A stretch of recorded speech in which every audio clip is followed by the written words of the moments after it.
Brasil não é pária internacional. O Brasil é ameaça internacional. Ele é eu diria, 3 tipos de ameaça que o Brasil representa. Ele é, de uma forma mais imediata, uma ameaça sanitária, isso é muito claro por conta da pandemia, e isso traz uma dimensão nova para o país.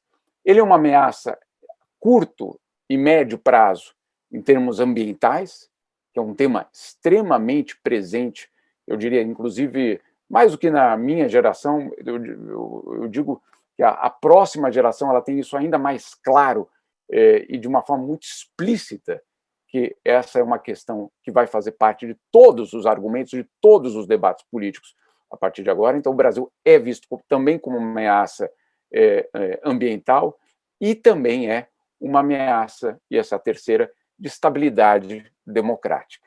Né? Então, são 3 situações, 3 temas que cruzam a imagem do Brasil hoje no mundo. Não é só a pandemia, né? Não é só a Amazônia e não é só a estabilidade democrática. São as 3 camadas juntos que criam uma situação completamente diferente. Eu tive uma experiência muito interessante o ano passado, quando o João Gilberto morreu. Eu estava na Córcega, em férias, era no meio do ano, né? Eu estava com a família na Córcega, estávamos no carro, ligo o rádio, e o rádio anuncia, né, que o João Gilberto tinha morrido. E era a France Musique, né, que é uma rádio de música clássica francesa. E a rádio diz que, por conta dessa morte, pelos próximos 2 dias, a rádio ia dedicar a sua programação ao João Gilberto. Né? Então, você vê a dimensão que nós temos, a dimensão positiva, e, como disse até um apresentador, ele era do tempo em que todos queríamos ser brasileiros. Tá? Então, é muito real essa admiração, essa sedução que o Brasil representava. E o Brasil, de um país simpático, de um país, como esse apresentador dizia, em que se transformava em uma nacionalidade que você gostaria de ser, ou de ter sido, ou de até uma certa inveja, etc., você se transforma numa espécie de ameaça. Antes de entrar no assunto Brasil, eu queria que vocês considerassem 2 pontos do cenário internacional para a gente também entender, porque isso não acontece num vácuo. O primeiro deles é o seguinte, e principalmente aí com a chegada da pandemia, ela não chega num vácuo. O mundo vivia e vive, mas principalmente no ano 2019 e 2020, uma profunda crise do multilateralismo. Né? Talvez a maior crise do multilateralismo desde 1945, quando o atual sistema que a gente vive foi estabelecido. Ele não foi estabelecido só para evitar uma nova guerra mundial. Ele foi estabelecido para estabelecer, né, parece repetitivo, mas é exatamente isso, uma Pax Americana, para você estabelecer regras que privilegiassem ou dessem amplo espaço para aquela hegemonia que saía da Segunda Guerra Mundial como a vitoriosa, como aquela que tinha 50%, por exemplo, do PIB mundial praticamente. Então, não é por acaso que esse sistema multilateral vive uma crise profunda entre 2019 e 2020. E antes de entrar ainda no assunto, eu queria que vocês entrassem comigo, só para vocês também entenderem, eu tenho meu escritório dentro da ONU. Não é que eu trabalho para a ONU, mas o que a ONU faz é que ela empresta uma ala dela para a imprensa internacional. Então, cada jornalista, o chinês, o alemão, o árabe, os argentinos, etc., temos uma espécie de box dentro de uma sala de imprensa da ONU, que é muito confortável e te dá um grande acesso, né, aos corredores de onde as coisas acontecem. Então, por que muitas vezes vocês leem matérias de eu contando relatos de embaixadores, de diplomatas, de negociadores? É porque eu estou lá dentro, não é alguém que eu falei pelo telefone, alguém que me contou, mas é porque a gente vive aquela situação de uma forma diária. Você vai no café, tomar um café, e, de fato, está um negociador da guerra na Síria, na tua frente na fila. Né? Então, são realidades que geram essa espécie de contato. E aí, o que quer dizer a crise do multilateralismo? ela é, obviamente, uma luta pelo poder, né? Existe uma disputa pelo pós-pandemia escancarada, que é justamente entre China e americanos, só que ela tem uma tradução muito dramática. A primeira delas, só como exemplo, né, a OMC, Organização Mundial do Comércio, que ficou sem dente. O que quer dizer ficou sem dente? Ela ficou sem o tribunal, que era o principal motor da Organização Mundial do Comércio, por conta de um desmonte que o próprio governo de Donald Trump promoveu dentro da OMC. Tudo isso, se vocês quiserem, a gente pode entrar com detalhes, mas eu só estou dando uma pincelada. Também vimos uma pandemia que não teve uma resposta global. Não houve uma resposta global à pandemia. Né? Não houve o que aconteceu em 2008, 2009, o Otávio certamente conhece melhor do que eu, quando bancos centrais do mundo inteiro se coordenaram para salvar o sistema. Não houve uma coordenação dos governos para salvar a saúde. Não houve isso. Né? Então, esse é um outro aspecto que também fica muito claro, a crise do multilateralismo. Eu também queria até o diário, vamos dizer assim, da crise do multilateralismo inclui, por exemplo, falta de dinheiro. O que é falta de dinheiro na ONU? Dá um exemplo do que aconteceu no ano passado. Era o mês de outubro, eu entro no prédio da ONU e alguns corredores tinham as luzes apagadas. E alguns elevadores estavam desligados. E algumas escadas rolantes estavam desligadas. Você fala, bom, deve estar em manutenção. Né? Passam alguns dias, os banheiros estão sujos. Os banheiros da ONU, onde vão os diplomatas, embaixadores, ministros, etc. E aí, alguns dias depois, vem uma plaquinha nesses locais. Por falta de dinheiro, os serviços foram cortados. Essa é a crise real do multilateralismo, que vai muito além eu tenho visões diferentes do que nós queremos para o futuro da ONU. Não, é quando a própria instituição não tem como pagar a luz da sua escada rolante ou da limpeza do seu próprio banheiro. Então, é muito clara essa crise e ela é muito evidente. Eu estou contando isso para a gente tentar entender em que situação vem o Brasil. E aí vem o Brasil em 2019, né? Assume o governo Jair Bolsonaro e, ao contrário do que eu, pelo menos, eu tinha essa percepção antes da eleição mesmo, mas também nas primeiras semanas, vai ser refratário a tudo que for no palco internacional, vai querer sair do Conselho de Direitos Humanos da ONU, vai querer sair do Acordo de Paris, isso. Não, o Brasil não fez isso. O Brasil foi extremamente ativo e é extremamente eficiente, mas para desmontar o sistema, para recriar um novo sistema com base ultraconservadora, com uma base, alicerces, vamos dizer assim, em princípios outros que nunca foram aqueles do Brasil no cenário internacional. Então, às vezes a gente, eu mesmo, eu digo por até uma situação de reavaliação até do meu trabalho inicial de 2019, de que não existe uma situação de que vexame, que vergonha do país. Verdade, óbvio que é uma vergonha, óbvio que é uma verdade. O problema é que isso era uma estratégia deliberadamente construída para recriar o país no mundo, para reposicionar o Brasil no mundo. O Brasil como uma das pontas de lança, uma das trincheiras dessa onda ultraconservadora. Para isso, o Brasil precisava estar presente. A gente poderia pensar, bom, se o governo odeia tanto essa ideia de Conselho de Direitos Humanos, de ONU, etc., o que ele está fazendo lá dentro? Para que ele está lá dentro? Não era mais fácil simplesmente sair e falar, não é comigo? Só que aí você não tem a possibilidade de desconstruir o sistema. Para você desconstruir o sistema, você precisa estar dentro dele. E é isso que o Brasil fez. E é isso que o Brasil tentou fazer em várias etapas, no debate sobre gênero, no debate sobre acesso à educação sexual, no debate sobre, inclusive, o escopo do que é o conceito de direitos humanos, chegando a dizer que existem direitos e existem reivindicações. A reivindicação não é direito, não, hein? Esse negócio de minoria, isso no máximo é uma reivindicação, mas isso não é direito. Direito é a vida, direito é a vida desde a concepção, etc. Então, tem um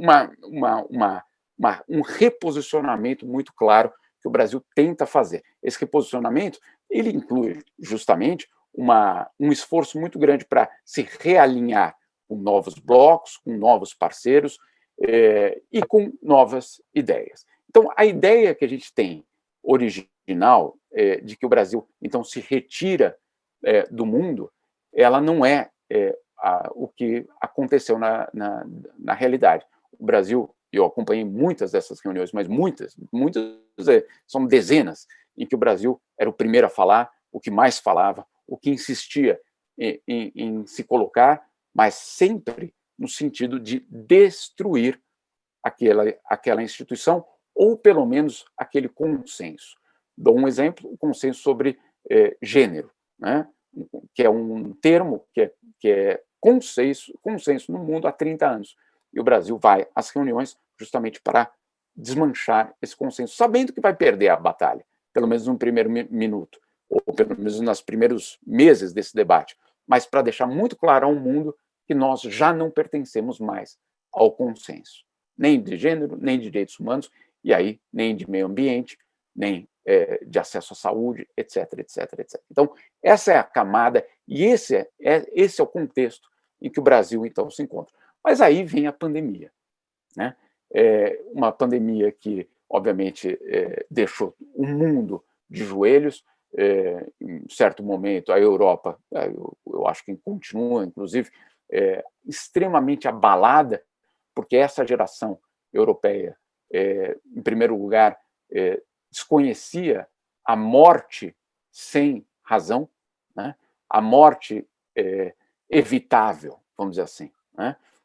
Essa morte era uma situação europeia que essa geração não conhecia. Claro, os mais velhos certamente têm uma lembrança muito clara de tudo que foi a Europa nos últimos 300 anos, mas existia essa sensação de inevitabilidade de que tudo agora seria um desenvolvimento óbvio na Europa. E aí a pandemia vem dizimando uma geração inteira, principalmente dos mais velhos, em alguns países que ficaram em choque. Então, a pandemia traz essa novidade e a pandemia acontece no mesmo momento que o Brasil perde seu maior aliado, que é Donald Trump. Né? De uma certa forma, ele perdeu também para a pandemia. Eu tenho sérias dúvidas se Donald Trump perderia se não fosse a pandemia. O desemprego estava extremamente baixo, a economia estava muito sólida, ainda que a gente possa debater aqui o que significa solidez num país tão desigual, etc. Mas, bom, eu acho que Trump, de uma forma muito importante, teve a pandemia como um argumento. E aí, o que acontece é que a pandemia recoloca no mundo o debate sobre a cooperação internacional. A pandemia obriga governos a voltar às instituições internacionais, entre elas a OMS, para buscar algum tipo de resposta. O Brasil tinha queimado todas as suas pontes. Né? O Brasil tinha justamente utilizado os últimos 2 anos para desmontar a sua postura internacional. Só que ele chega numa pandemia em que justamente o contrário é exigido. Pontos, coordenação, cooperação, solidariedade e credibilidade. Tudo isso tinha sido desmontado nos últimos 2 anos, deliberadamente. Não foi um acidente. Essa é uma parte que a gente precisa colocar muito claro. Não foi um acidente o desmonte internacional do Brasil. Foi deliberado, mas sem nunca, jamais imaginar que uma pandemia chegaria pela frente. Né? Então, a pandemia faz com que o Brasil descubra que ele estava isolado, sozinho, que o desmonte dessa credibilidade custa vidas, como está custando, né? E o que eu acredito, pelo menos, vivendo aqui há 21 anos, insisto, percorrendo esses meios, é o pior momento internacional do Brasil na sua democracia, sem dúvida nenhuma. Não há nenhum tipo de, eu diria, comparação com nenhum outro momento da democracia brasileira. É um momento extremamente delicado, porque não é só, e esse é um ponto que a gente talvez possa até tratar, não é só um ponto de, mas a imagem está feia, ou eu não posso ir para tal país ou aquele país. Não. O que existe é uma desconfiança em relação ao Brasil, que se traduz em eventual redução de investimento, de turismo, de envio de qualquer tipo de cooperação internacional e de questionamento por parte do eleitorado se é que os seus políticos que ganharam os votos têm algum respaldo para fazer qualquer tipo de cooperação hoje com o Brasil. Então, a destruição dessa credibilidade, ela não tem um efeito só de imagem abstrata. A imagem do Brasil. Próxima vez que você for para a Disney, você vai ser zombado. Não, não é isso. Né? É muito mais do que isso. É o desenvolvimento do país, que depende da inserção internacional há décadas, ou diria há séculos, é o que está em jogo. Então, esse momento internacional negativo para o Brasil, ele não é um problema de imagem, ele é um problema de futuro, ele é um problema de desenvolvimento do país. Então, hoje a gente sabe muito bem que tudo isso é construído, que uma imagem ela é construída e ela não se constrói da noite para o dia. E com isso eu queria terminar só essa introdução, dizendo o seguinte, que se a destruição foi extremamente rápida e eficaz, porque ela foi feita em 2 anos, uma reconstrução vai levar muito tempo.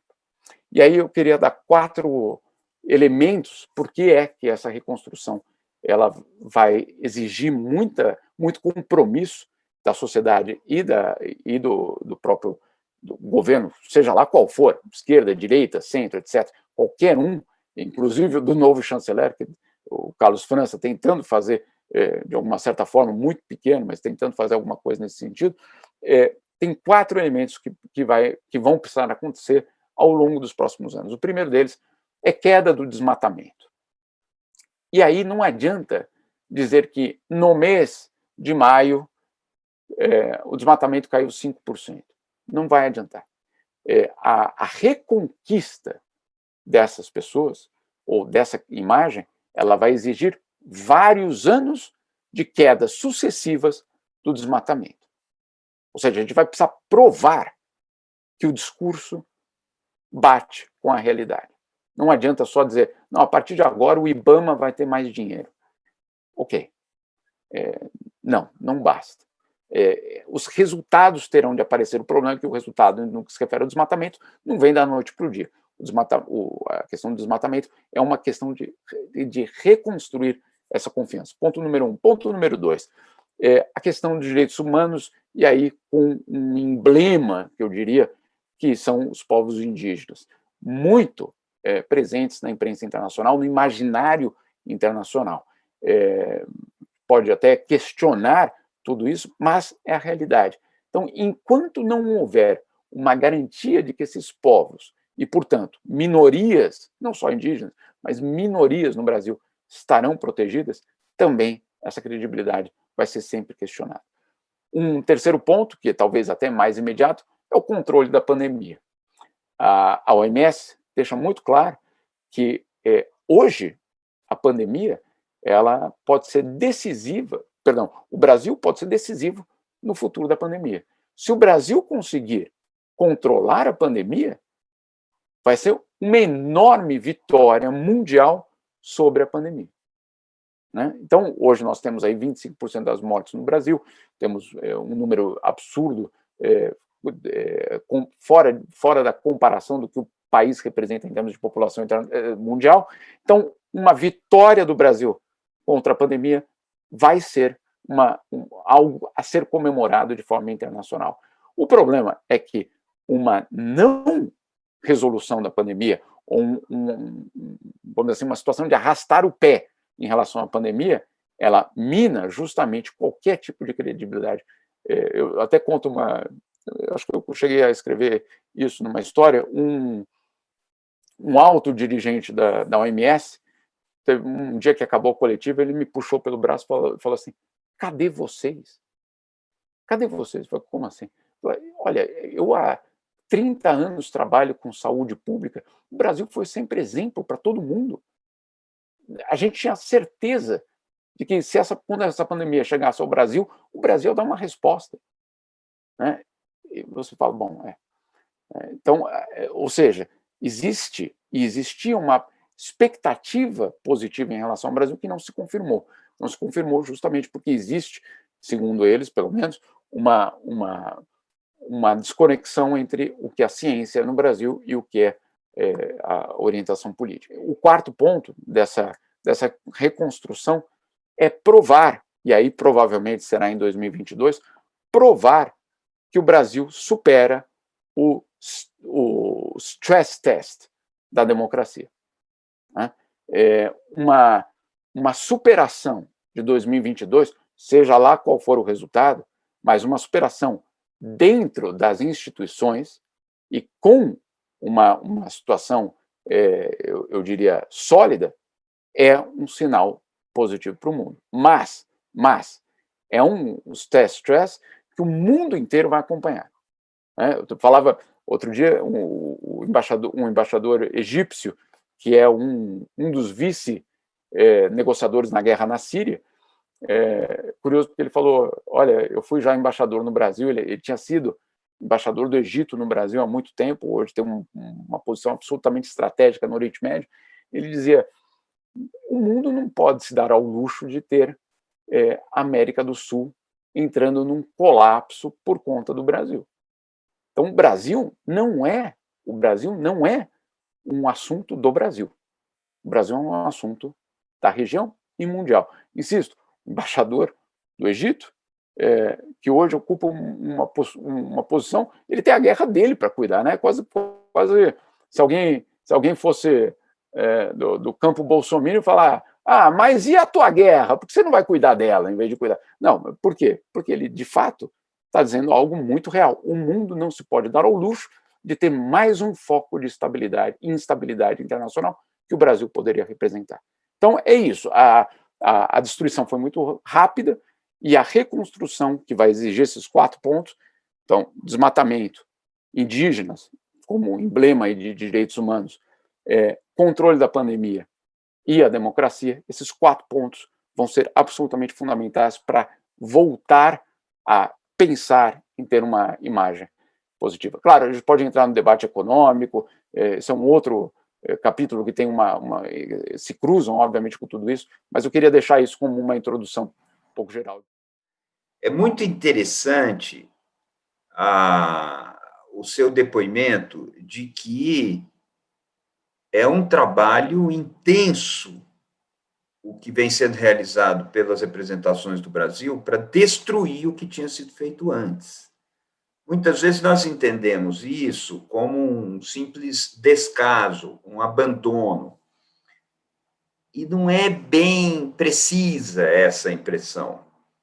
E o seu depoimento mostra isso. Nós vemos destruição em todas as políticas ambientais, destruição na Polícia Federal e na institucionalidade da Polícia Federal, destruição na educação, pelo corte laborioso de investimentos já programados e tudo isso.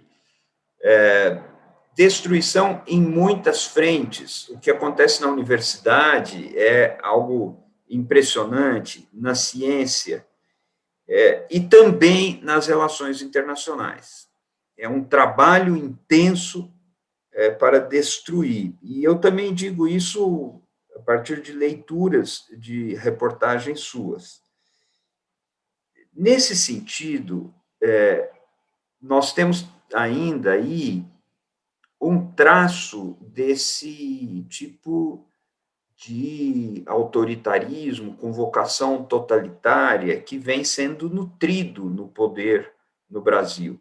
A ideia é aniquilar o que representaria um certo establishment, aniquilar uma visão de mundo, aniquilar um modo de viver, aniquilar direitos, liberdades, etc., para depois pôr no lugar um fanatismo, que se constrói também pelo exercício de aniquilamento. Agora, quais as consequências? E aí eu vou para o segundo aspecto que está na sua fala. Por exemplo, nós poderíamos ter indicadores reais disso. Nós temos corte de voo por causa da pandemia, mas a pandemia é consequência de uma política de destruição. Agora, cortes de financiamentos, por exemplo, apoios internacionais para a preservação do meio ambiente, que estão indo embora, inclusive porque foram ativamente expulsos pelo governo, mercado dos produtos, sobretudo a pecuária, do mercado da proteína animal no mundo árabe, o que é muito grave, o comércio com a China, que é complicado e tem efeitos na importação da vacina. O que está acontecendo assim com o Brasil? Você falou muito disso e eu gostaria que você aprofundasse um pouco ou trouxesse dados a respeito, se é que eles existem, né? Porque você olha isso, por exemplo, na Organização Mundial do Comércio, como fica,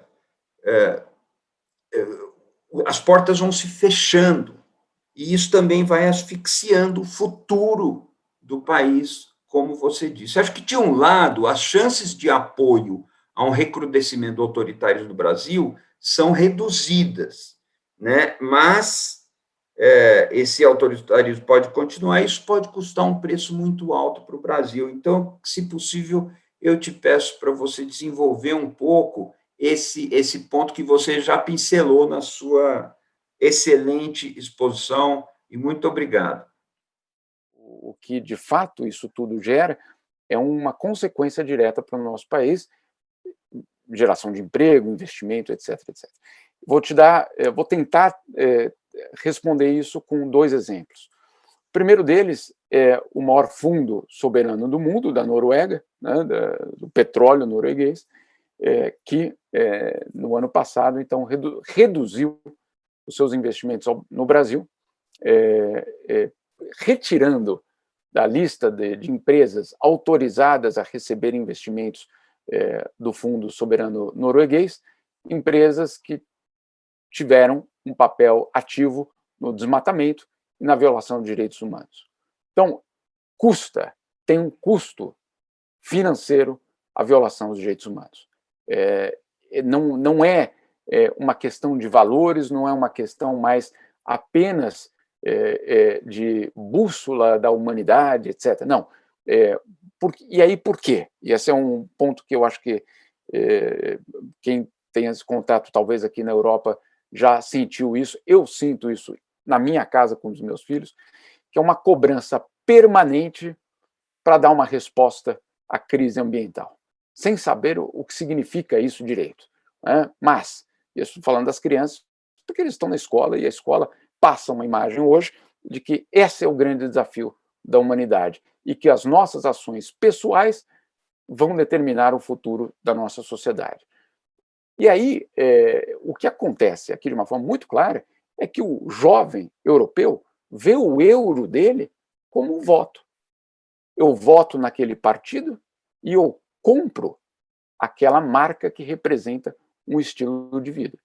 E que eu compro uma marca que vai, eventualmente, ter uma sinalização ambiental diferenciada.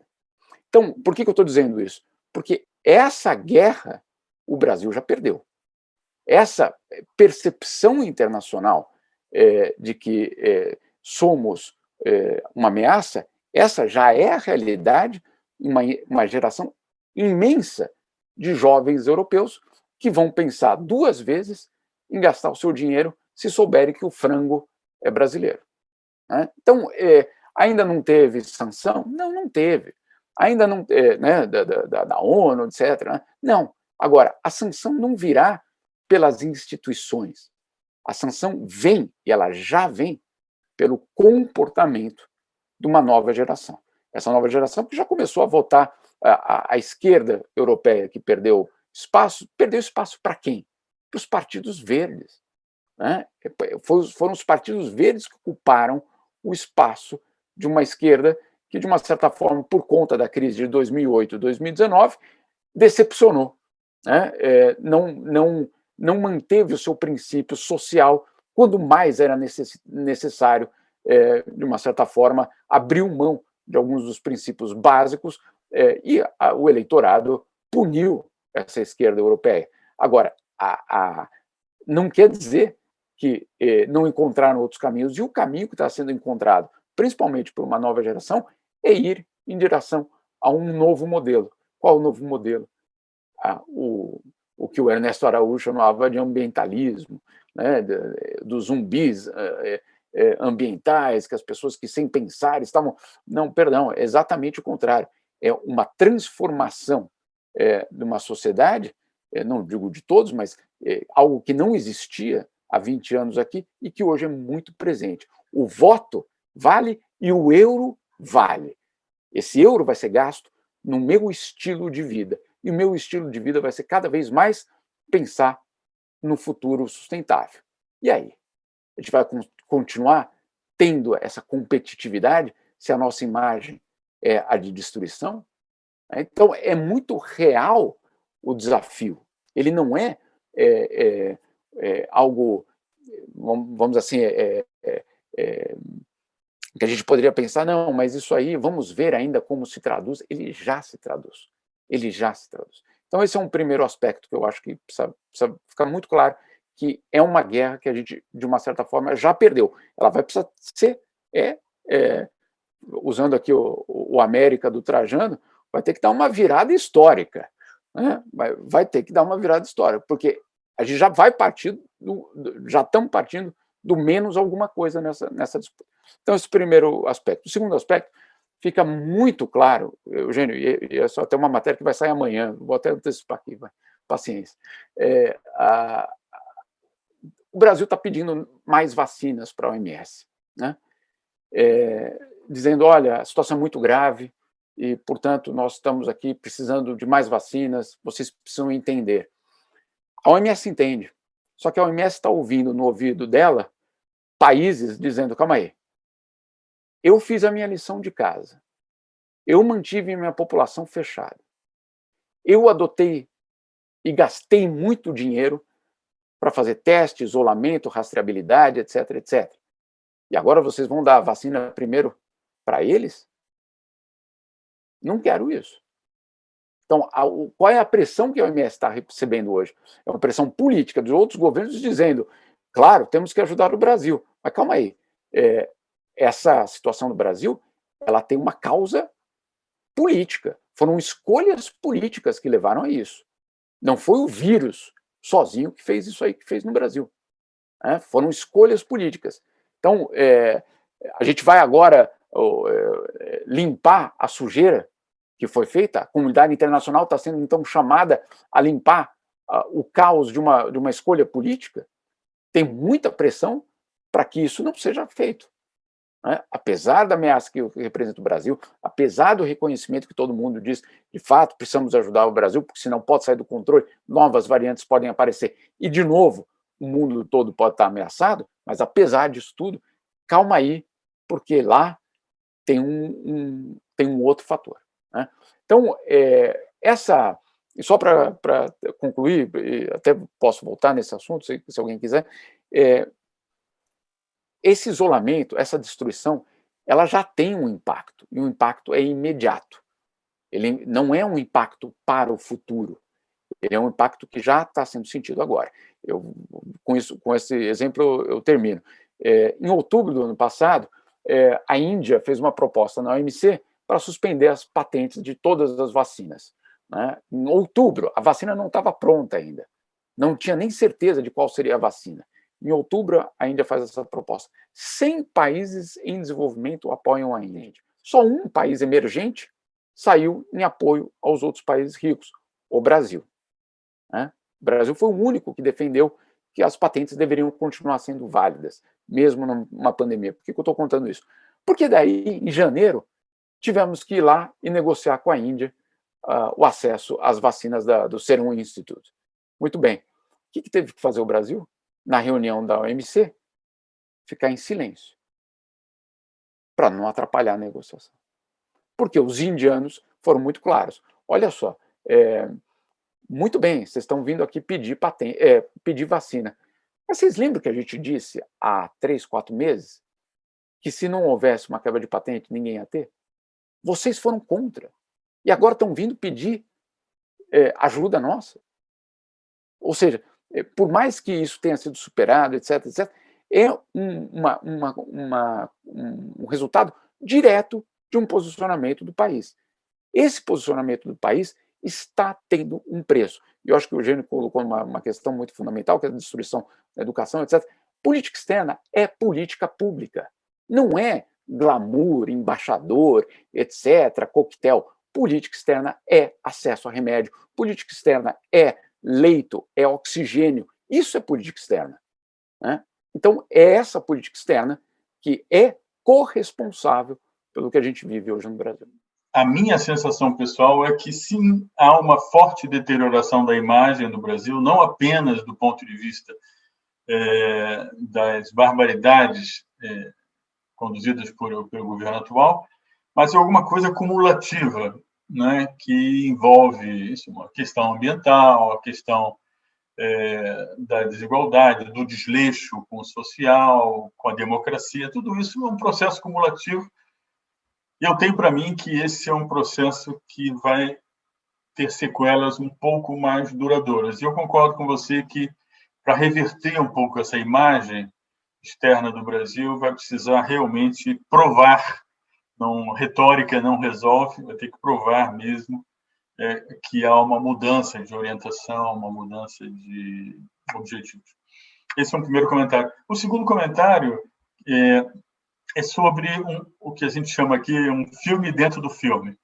Existe um filme global, claríssimo, na minha visão, que eu acompanho isso com leite de aumento, que é esse desgaste da globalização. Há uma desglobalização, ou globalização assumindo novos formatos na área tecnológica. Isso aí é um debate que a gente não vai entrar aqui agora, mas certamente há um voltar-se para dentro, há um recrudescimento da internacionalização do capital, claríssimo na minha visão.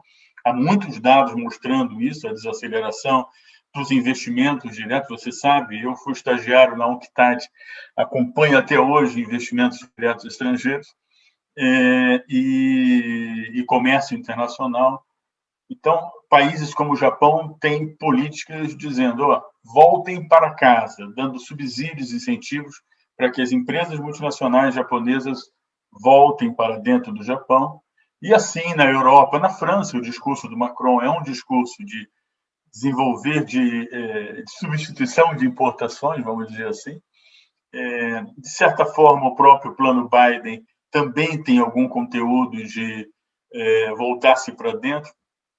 Então, esse é um fenômeno que está acontecendo independentemente do Brasil. Quer dizer, é um fenômeno global, já presente muito antes da eleição do Biden, mas o que eu quero chamar a atenção é que, nesse contexto onde que o mundo já se volta mais para dentro, os países maduros, os países emergentes são muito menos interessantes para investimentos do que foram no passado, né? À exceção de matérias-primas, o Brasil, por exemplo, agora está se tornando um país primário exportador novamente, né? Mas o que eu quero chamar a atenção é que, justamente no momento que o mundo se desinteressa em alguma medida pelos países emergentes, o Brasil tem uma política que acentua esse isolamento do país. Quer dizer, nós estamos nos isolando num mundo que está, de fato, isolando os países emergentes, como o Brasil. Há uma situação que é exponencial, quer dizer, um isolamento dentro do isolamento. Então, a minha reflexão com você é um pouco essa, que se você também percebe que a situação do Brasil ficou mais agravada ainda nesse contexto de desglobalização, vamos usar essa palavra por falta de uma outra pelo momento, né? Essa redução do apetite estrangeiro para o país, até por conta da tecnologia, há muito menos interesse das plataformas de ter presença física atuante nos países como o Brasil, né? Então, é um pouco isso que eu queria repercutir com você, se você compartilha disso também. É muito real esse olhar para dentro, e eu diria que com a pandemia isso se agravou. Vou dar dois exemplos de dois fatores que aconteceram e que vão nesse sentido que você citou. O primeiro deles é a cadeia de abastecimento de remédios, né, em que o mundo se deu conta, inclusive os países ricos se deram conta, que dependiam do ingrediente no país X, no frasco que vinha do país Y e da agulha que vinha do país Z. E que, de repente, isso foi um debate muito forte na França, na Alemanha, etc., que, de repente, alguns setores mais estratégicos deveriam ter uma cadeia produtiva de abastecimento ou mais local ou mais curta. O que é isso? É justamente esse elemento que você falou. Será que precisamos ter um produto com 70 peças, cada uma de um país no mundo? Ou existe uma reconcentração dessa produção para garantir justamente o abastecimento? Então, isso ficou muito claro, principalmente, eu me lembro desse debate, foi muito escancarado em março, em abril do ano passado, logo no início da pandemia, quando vários países europeus colocaram barreiras para exportação, né? Exportação, inclusive, de insumos médicos, e aí gerou uma gritaria enorme na Europa, entre os próprios europeus, colocando essa questão. Então, sim, isso é uma realidade, não é? A pandemia reabriu o debate sobre qual é o tamanho da cadeia de abastecimento, né? Quantas etapas um produto precisa para ser produzido, feito, elaborado e chegar ao mercado. Então, esse é um ponto absolutamente fundamental. Isso é de um lado. E com isso, na verdade, veio também o debate sobre a alimentação, né? De onde é que eu estou comprando meu alimento. E aí, com toda, eu diria até com a parte até do protecionismo europeu querendo usar esse argumento, porque finalmente encontraram um argumento válido, né?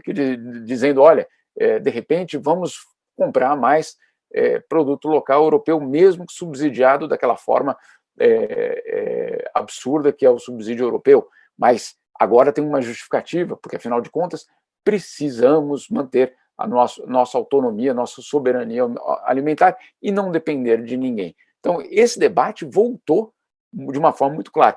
E eu queria dar um exemplo de algo que aconteceu, tentando ser breve na resposta, prometo, contar uma história que aconteceu o ano passado, com uma certa rede de lanchonetes mundial, uma rede que vocês podem imaginar qual que é, aquela que tem um M muito grande, dourado, né?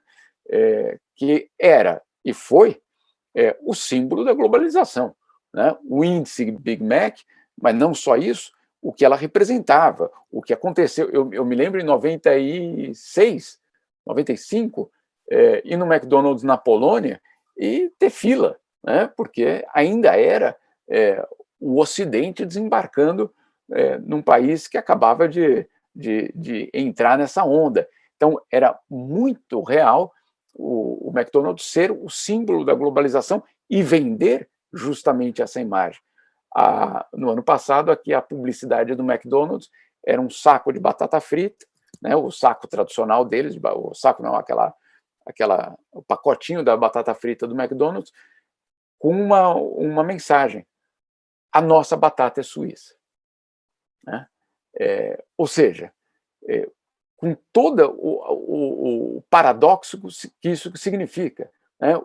A marca global te vendia a promessa de que ela, na verdade, era local.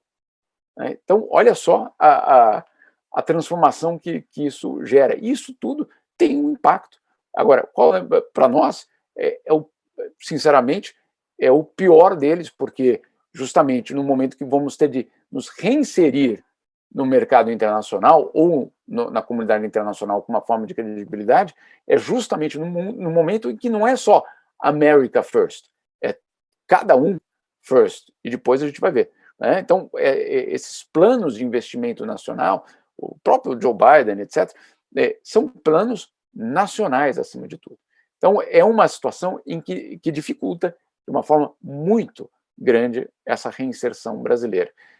A ideia de que nós poderíamos ser uma plataforma de produção de chips,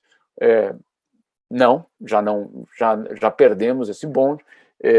Outros bondes a gente também já perdeu, e hoje, como você colocou, Otávio, essa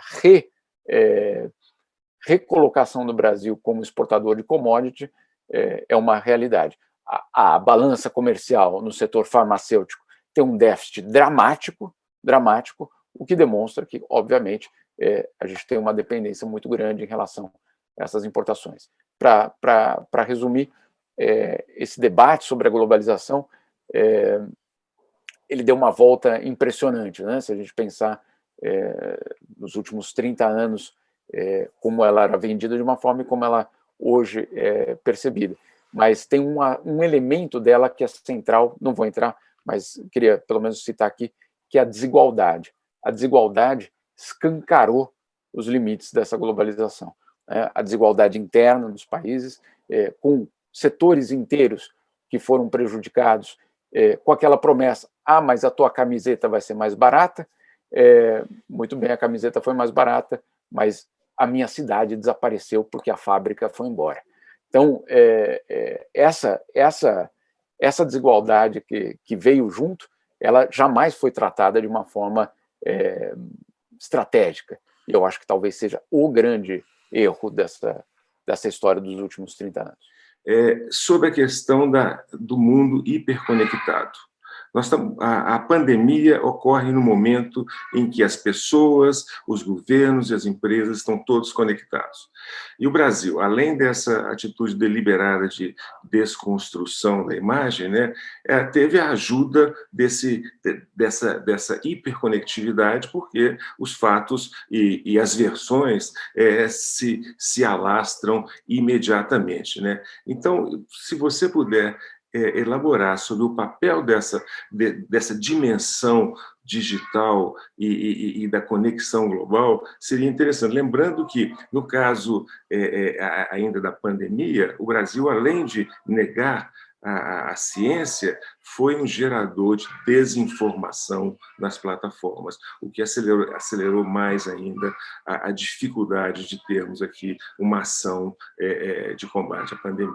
Eu vejo, pelo menos, de uma forma bastante dramática, inclusive conversando com o criador da web, que a web tem uma história muito particular em Berners-Lee, aqui em Genebra, o CERN, né, o Centro de Pesquisa Nuclear, tem toda a história aqui do web. E quando completou 30 anos a internet, eles fizeram uma conversa com a gente aqui, foi extremamente interessante, e o ponto dele era sabe o cara que criou o avião e nunca esperou que o avião fosse utilizado para jogar bomba? Né? Era um pouco da sensação que ele tinha. Ele falava, não temos nada para comemorar, está na hora de salvar essa criação. Né? E esse é o próprio criador desse mecanismo revolucionário que é a internet. Então, não sou eu dizendo, mas existe uma percepção muito clara de que o mundo não estava preparado para o que essa tecnologia gerou, né? E como ela gerou. E aí eu queria te dar dois exemplos da pandemia, porque, de fato, isso que você falou é perfeito. Quando a pandemia ficou explícita e começou, dentro das várias preocupações dentro da OMS, uma delas era do que eles chamam de infodemia, né? A pandemia de informação, que eles chamavam.